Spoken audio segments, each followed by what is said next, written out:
पता है कम से कम 60 लाख यहाँ पे डिग्री लेके बैठे हुए हैं लड़के हाथ में। 60 लाख डिग्री धारियों को कहाँ रोजगार देंगे आप? कोई पॉलिसी आपके पास? 8-8 महीना आपका सेशन, मैं हॉस्टल में भी गया हूँ, मैं एक्चुअली यहाँ डिग्री कम से कम 100 मुद्दे ऐसे बता सकता हूँ जो मैंने देखे और महसूस किए। तो 8-8 महीने का सेमेस्टर डिले चल रहा है।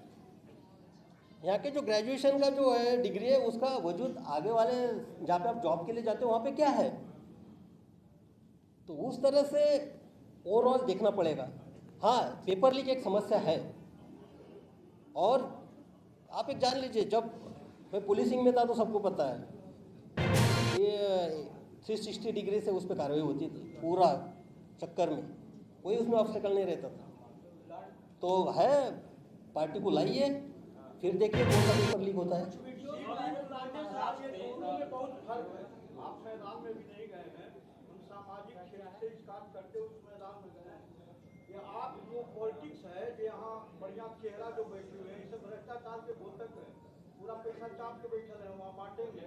और आप जब उम्मीदवार ईमानदार और समाज सेवा वाला दीजिएगा तो दोनों में वहाँ पहला प्रतिद्वंद उसको लड़ना पड़ता है, एक जाति और दूसरा पैसा। तो उम्मीदवार की टिक पाए नहीं, आप पैसे की बात की भाई, देखिए यही तो होते आ रहा है। ऐसा लगता है कि आप पैसे से कैंपेन से खरीद सकते हो, आप लोगों का ये जो है व्यू चेंज कर सकते हो। मैं तो ये नहीं मानता हूँ। आदमी आज भी हर आदमी के अंदर अच्छाई है, मुझे उस अच्छाई को अपील करना है, वो खड़ी रहेगी। पैसे की ताकत क्या होती है? बड़े बड़े शहंशाह नहीं टिक पाए लोगों की ताकत के आगे।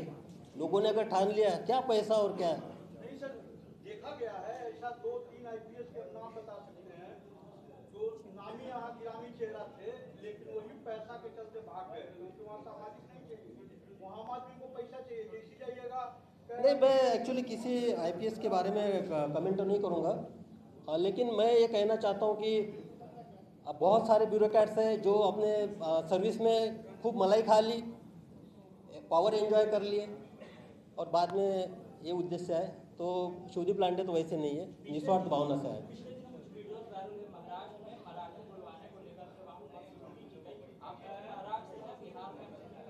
एक है कि आप मराठी है, तो सबसे पहले तो मैं कभी अपने आप को यहाँ पे, जब भी यहाँ पहले दिन मैंने कदम रखा था, अपने आप को मैंने मराठी नहीं माना था, मैंने एक भारतीय पुलिस सेवा का पदाधिकारी माना था।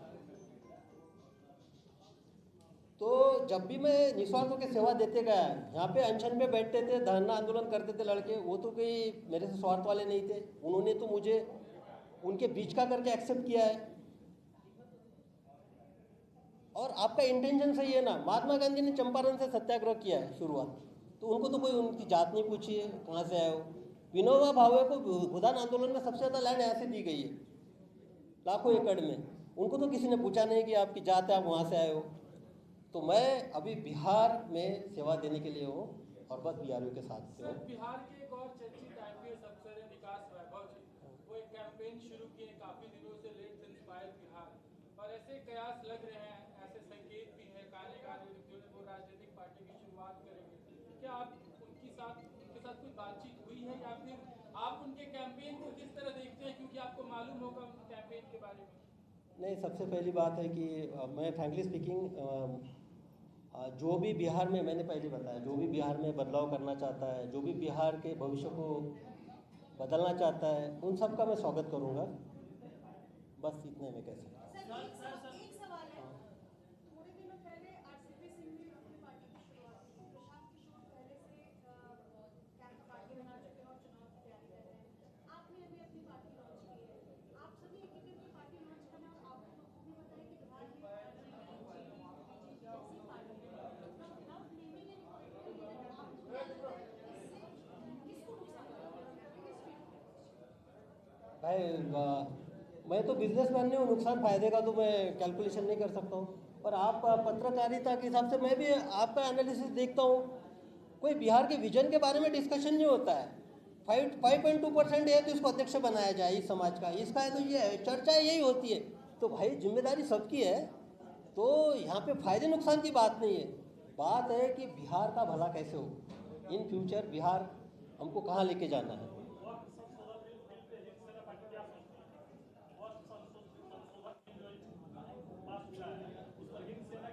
देखिए, कानून जो बनता है प्रोसीजर से बनता है, उसमें तो मैं कमेंट नहीं कर सकता हूँ। लेकिन किसी कम्युनिटी के साथ अगर कानून बनता है तो मेरा ये व्यक्तिगत विचार है कि उसको विश्वास में लेना चाहिए। सर ये जो हिंद सेना नाम है, हिंद सेना का नाम है, देखिए, सभी का स्वागत है। लोकतंत्र में सबसे बड़ी खूबसूरती ये है कि हर एक को अपनी विचारधारा रखने की बात है, विचारधारा को बढ़ाने की बात है, या अपना संगठन बनाने की बात है, अपनी पार्टी बनने की, सबको स्वतंत्रता है और अच्छी बात है। आप उन्हीं का नाम क्यों ले रहे हो? मैं तो चाहता हूँ और लोग आए, और लोग आए। आप पत्रकार लोग हैं, आपकी भी एक पार्टी बने, आइए। आप तो सबसे क्लोजली देखते हैं, उसका भी स्वागत है। तो एक प्लेटफॉर्म पर भी तो आप लोग आ सकते थे। जब एक ही मोटो है, जब एक ही लक्ष्य है, तो एक प्लेटफॉर्म पर भी आ सकते नहीं, ये आपका नज़रिया है, एक ही मोटो है और एक ही है। मुझे नहीं लगता है, मेरी विचारधारा नहीं मिलती है वहाँ पे। विधानसभा चुनाव में कैंडिडेट अभी तो पहले संगठनात्मक तौर पे जाएंगे, लेकिन विधानसभा चुनाव हिंद सेना पार्टी लड़ेगी, 100% लड़ेगी।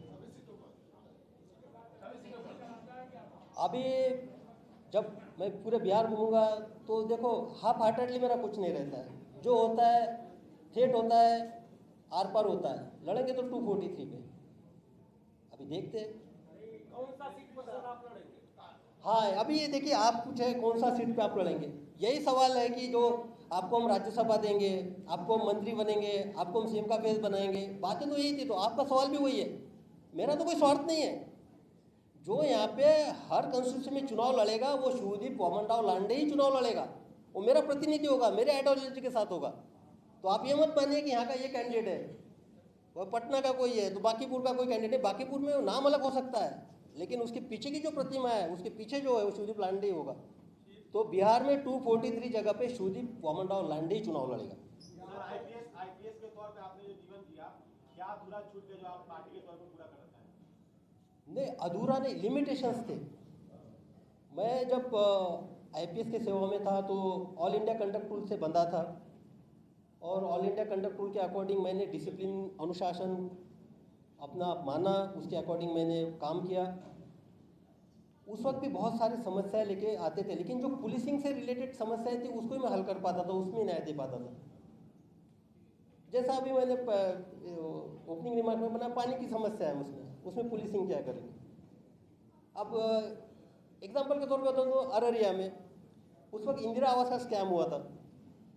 तो हाँ, मैंने उस एरिया को मेरे अंदर लाया, कम से कम 70+ एफआईआर करवाए उसमें, और 225 से ज़्यादा रजिस्टिंग करवाई। तो जब पुलिसिंग में था मुझे पता था कि वो वहाँ पे आवास योजना में कुछ गड़बड़ियाँ है, तो वो वहाँ पे कंप्लेंट आए थे और मैंने किया था। लेकिन हर जिला में तो ये नहीं कर सकता हूँ ना, जब तक कि आम लोगों से कंप्लेंट नहीं आएगा। तो वहाँ पे दायरा एक सीमित था। अभी मुझे लगता है कि मैंने पहले बताया कि कर्ज उतारने का मेरा एक मुहिम है, एक कदम है, तो बस उसी के लिए निकल पड़ा हूँ।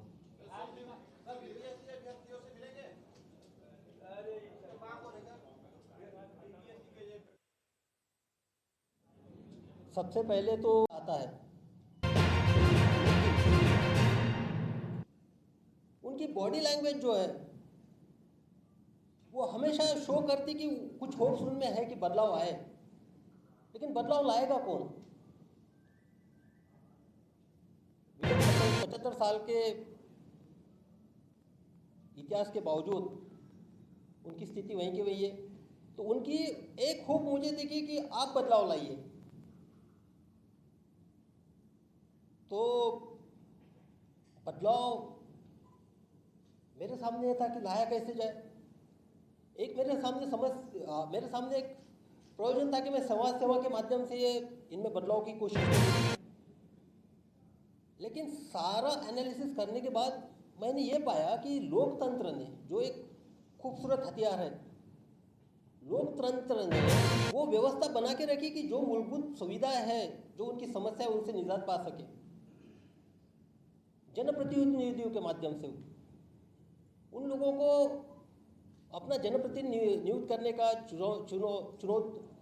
चुनाव के बदौलत उनको नियुक्त करने का उनको अधिकार दिया है। तो जब मैंने ये पाया कि इनमें जो बदलाव ला सकते हैं लोकतंत्र के माध्यम से, इन्हीं में से युवाओं को बिहार की दशा और दिशा सुधारने के लिए नेतृत्व के तौर पे, जनप्रतिनिधियों के तौर पे क्यों न लाया जाए। तब मैंने निर्णय लिया कि इन युवाओं के लिए हम एक माध्यम बन सकते हैं, एक राजनीतिक विकल्प के तौर पे माध्यम बन सकते हैं। जब मैंने ये सोचा और अमल लाने की कोशिश की तो मेरे सामने बहुत सारे राजनीतिक दल के विकल्प थे। मैं यहाँ बता देना चाहता हूँ कि बहुत लोगों ने मुझे अप्रोच भी किया, किसी ने राज्यसभा का ऑफर किया, किसी ने आने वाले समय में मंत्री बनाएंगे इस तरह से बातें की। आप ही लोगों ने चलाया था, किसी ने इस तरह से अप्रोच किया, नाम नहीं लूँगा, कि आपको सीएम का फेस वहाँ पे हम प्रोजेक्ट कर सकते हैं। तो भाई ये एमएलए बनना, एमपी बनना, मंत्री बनना, ये तो मेरा स्वार्थ नहीं है। जो मैंने पुलिसिंग में सेवा दी वो निस्वार्थ होकर दी है।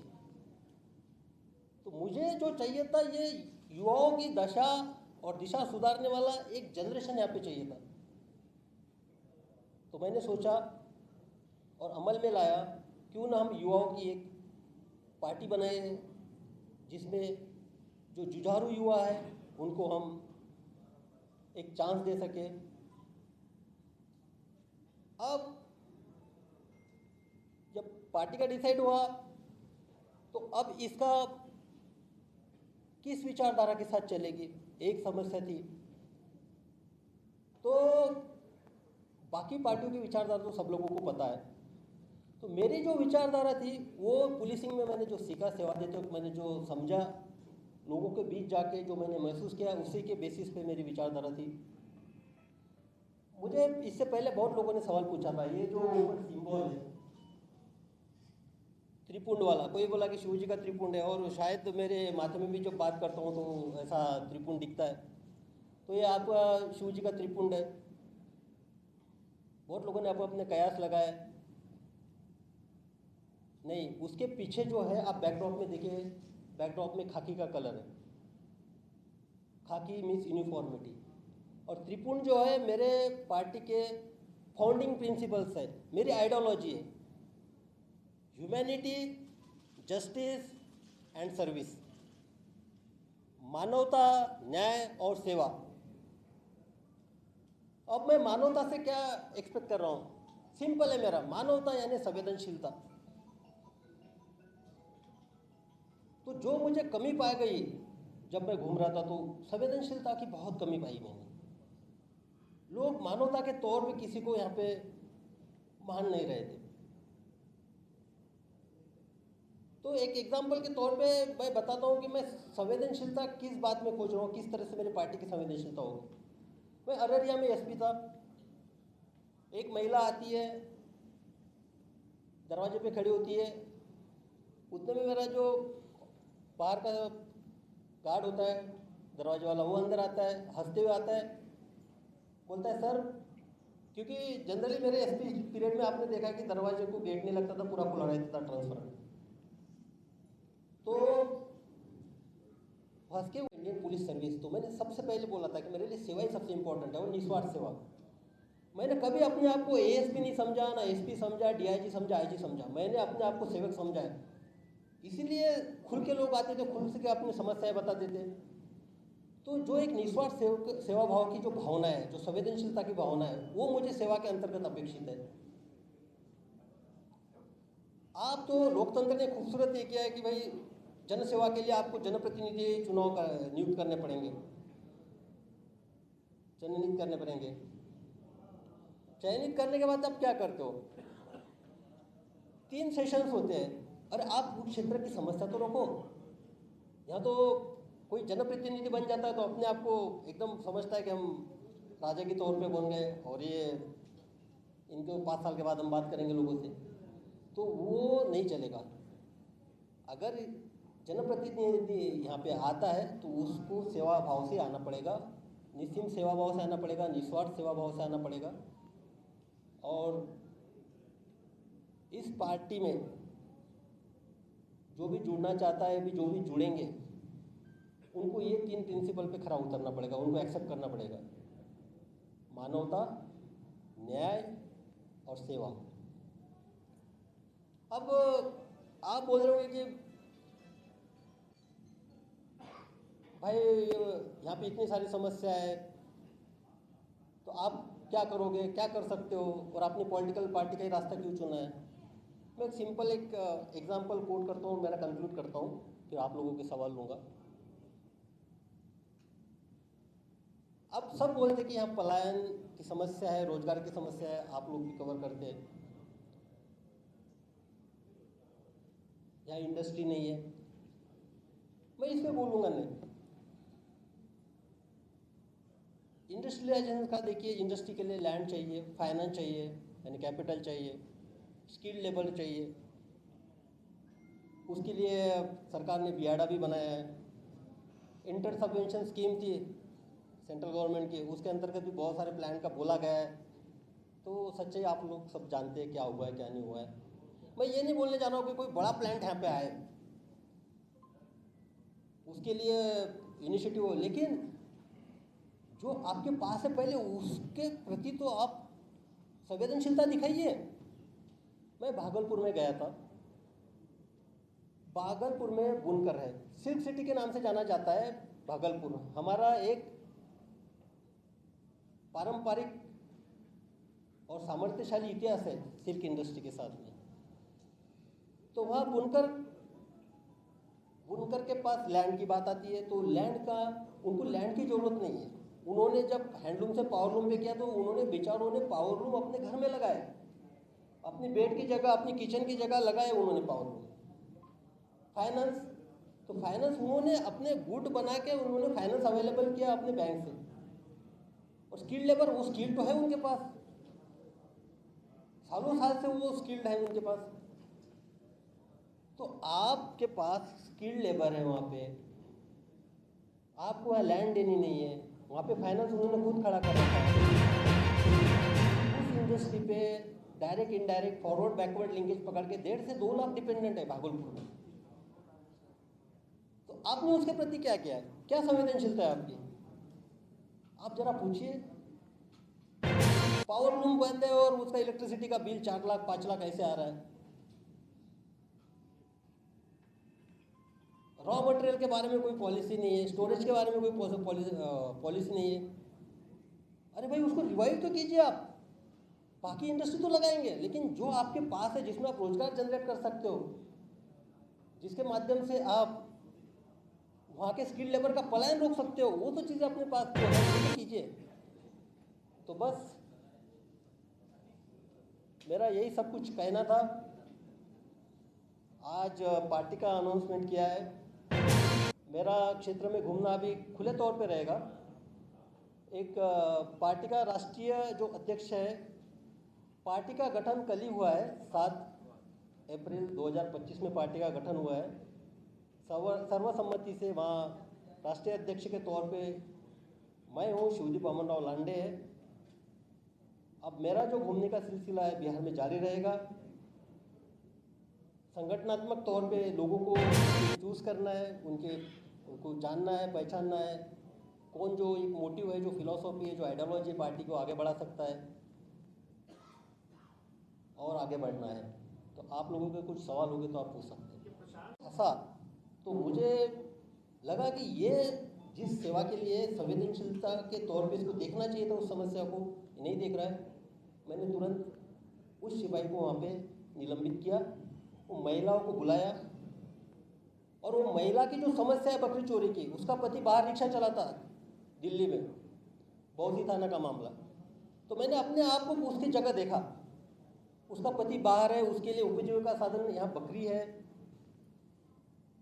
अगर मेरी बकरी उस महिला की जगह चोरी होती थी और मैं उस जगह रहता था तो मुझ पे क्या बीतती थी। तो मुझे लगा कि नहीं, ये गंभीर समस्या है। मैंने बौसी थाना प्रभारी को फ़ोन किया और बोला कि शाम तक ये बकरी रिकवर होनी चाहिए, और शाम तक वो बकरी रिकवर हुई। तो ये जो संवेदनशीलता है, मैं कोई भी आपके पास पीड़ा लेके आता है, दर्द लेके आता है, आपका दुख बताने आता है, तो इस पार्टी का जो भी सदस्य होगा वो अपने आप को उसकी जगह रख के सोचेगा कि ये जो दर्द है, दुख है, इसके प्रति उसकी क्या संवेदनशीलता होनी चाहिए। दूसरा, जो मेरा फाउंडिंग प्रिंसिपल है वो है न्याय का, वो है अभी सामाजिक न्याय। अब मैं यहाँ सर्विस में आने के बाद विगत 18 साल में और उससे पहले भी जब मैं लिटरेचर पढ़ रहा था बिहार के संबंध में, सामाजिक न्याय सामाजिक न्याय सामाजिक न्याय की बात होती थी कि हम सामाजिक न्याय के लिए राजनीति करते हैं, सामाजिक न्याय के तौर पे हम ये करते हैं। तो सामाजिक न्याय है क्या यहाँ पे? मैंने फिर समझने की कोशिश की सामाजिक न्याय क्या है। सामाजिक न्याय यहाँ पे जात जात जात जात जात जात जात जात जात, सामाजिक न्याय यानी जात, अगला पिछड़ा, अगला में भी भूमिहार का नेता, राजपूत का नेता, वैश्य का नेता, पिछड़ा में यादव का नेता, फिर पिछड़ा में अति पिछड़ा उसमें कुर्मी का नेता, कुशवाहा का नेता, दलित में भी पासवान का नेता, फिर महादलित में भी मुशर्रफ का नेता और मल्ला का नेता, जात के बेसिस पे नेते। ठीक, मेरा एक सामाजिक न्याय, ठीक है आप जात के नेते। एक सिंपल, मैं हर जहाँ पे क्षेत्र में गया गांव में, मैंने एक सवाल किया वहाँ के लोगों से कि आपके क्षेत्र में विगत 5 साल में आपने विधायक को कितने बार देखा है? आप 99% जो दूर दराज के क्षेत्र है उनका कहना था कि हमने 5 साल में एक बार भी विधायक को देखा नहीं। जो 1% था वो था इलेक्शन का समय, जो हेलीपैड लैंडिंग होता था, प्रचार के लिए आते थे, अपनी जात की अस्मिता को जागते थे कि वही जात के ठेकेदार है, और उसके बाद इलेक्शन होने के बाद पुनः हेलीकॉप्टर लैंडिंग के साथ दूसरी जगह। तो सामाजिक न्याय भाई ये कैसे होगा? मैं एक सिंपल बात बता दूं, मैंने पुलिसिंग में देखा है, आप सब लोग को पता है बिहार में हत्याएं 2700 से 3000 तक, 2700 to 3000, 3000 तक हत्याएं साल में होती है। उसमें से अप्रोक्सीमेटली जो डाटा है वो शो करता है कि 57% हत्या है, 57% हत्या है वो लैंड डिस्प्यूट में होती है। तो लैंड डिस्प्यूट में जो हत्या होती है तो वो होती है करीबन 1500-1600 साल में, यानी महीने में कितना? महीनों में 120, महीने में 120 मीन्स पर डे कितना? 4, यानी प्रति 6 घंटा के बाद एक हत्या। तो हत्या क्या, लैंड डिस्प्यूट में इतनी हत्या क्यों होती है? लैंड रिफॉर्म करने वाला सबसे पहला स्टेट जो था 1950 में बिहार ही था। तो भाई लैंड रिफॉर्म यहाँ पे कानून बनाने वाला स्टेट है, तो हत्या क्यों होती है? ये इसलिए होती है कि ये जो लोग आम आदमी है वो न्याय उनको कहाँ मिलेगा ये सोचता है। जो मेरा दूसरा जो फाउंडिंग प्रिंसिपल है न्याय, तो जो कमज़ोर होता है उनको लगता है कि मुझे व्यवस्था से न्याय नहीं मिलेगा, सिस्टम से मुझे न्याय नहीं मिलेगा, तो हथियार अपना उठा लेता है और अपना अपराध कर बैठता है। ये कम है, लेकिन बहुत सारे लोग जो है अपने आप को समझते हैं कि न्याय मेरे जेब में है, कानून मेरे जेब में है, मैं हथियार उठाऊंगा, किसी को ठोक दूंगा, मार दूंगा तो मेरा कुछ बिगड़ने वाला नहीं है, ज़्यादा से ज़्यादा कुछ दिन के अंदर जाऊंगा, बाहर में और आऊँगा और दबंगाई से रहूँगा। तो भाई इससे न्याय क्या अपेक्षा करते हो आप? तो मेरे जो पार्टी का न्याय का कंसेप्ट है वो ये है कि जो कमज़ोर है उसको महसूस होना चाहिए कि हमारे साथ न्याय होगा, व्यवस्था हमारे साथ न्याय करेगी, और जो दबंग है जिनको लगता है कि न्याय उनकी जेब में है, और मैंने पुलिसिंग में किया है ये, मैंने किसी का नहीं सुना है। जब सच की बात आती है तो मैं स्ट्रांगली स्टैंड लिया है वहाँ पे, और सब लोगों ने देखा है ना, किसी व्यवस्था में ऊपर से फ़ोन आने वाला का सुना है ना कुछ किया। जो मुझे लगा है कि न्याय के लिए ज़रूरी है तो वो किया है। जो दबंग है, जो न्याय उनको लगता है कि उनकी जेब में है, तो उनको भी सबक सिखाने का ताकत इस पार्टी के माध्यम से हम रखने वाले हैं। और तीसरा है सेवा। तो मेरे पार्टी का नाम जो होगा, जो एक मैंने राजनीतिक पार्टी, हमने जो एक राजनीतिक पार्टी गठन की उसका नाम हिंद सेना है। अब ये पार्टी का नाम हिंद सेना क्यों है? मेरा जो सेवा काल रहा है, सेवा काल की शुरुआत भी जय हिंद से होती थी, और जब मैंने रिसिग्नेशन दिया और अंतिम मैंने रिसिग्नेशन एक्सेप्टेंस के बाद लोगों में जाने के लिए मैं निकला हूँ, तब भी मेरा जो अंतिम सेवा के लिए एक संदेश था वो जय हिंद का ही था। तो जय हिंद में मुझे हिंद जो वर्ड है, जो शब्द है, वो मेरे खून के हर कतरे में भिना हुआ है, उसमें मिला हुआ है। हिंद मीन्स भारत। ये जो हिंद है ये मुझे पहले भी सर्वोपरि था, आज भी मुझे सर्वोपरि है, और आने वाले भविष्य में हिंद मुझे सर्वोपरि रहेगा। दूसरा जो वर्ड है सेना, जो सेना ये शब्द है, इस पार्टी के माध्यम से मैं उन जवानों की तलाशों में हूँ, जो सेना के जवान जो इस पार्टी के कार्यकर्ता बनेंगे, वो बिहार के हक के लिए लड़ेंगे, वो लड़ाकू होंगे। एक जवान की जो क्वालिटी थी है, जैसा पुलिस का जो जवान होता है वो क्राइम के खिलाफ लड़ता है, सेना का जो जवान होता है वो अपने बॉर्डर के लिए लड़ता है, देश की सुरक्षा के लिए लड़ता है। उसी तरह हिंद सेना का जो जवान है, जो कार्यकर्ता है, वो बिहार के हक के लिए लड़ेगा। तो जो रन फॉर सेल्फ मैंने शुरू किया था, और रन फॉर सेल्फ के दौरान मैं युवाओं से मिला।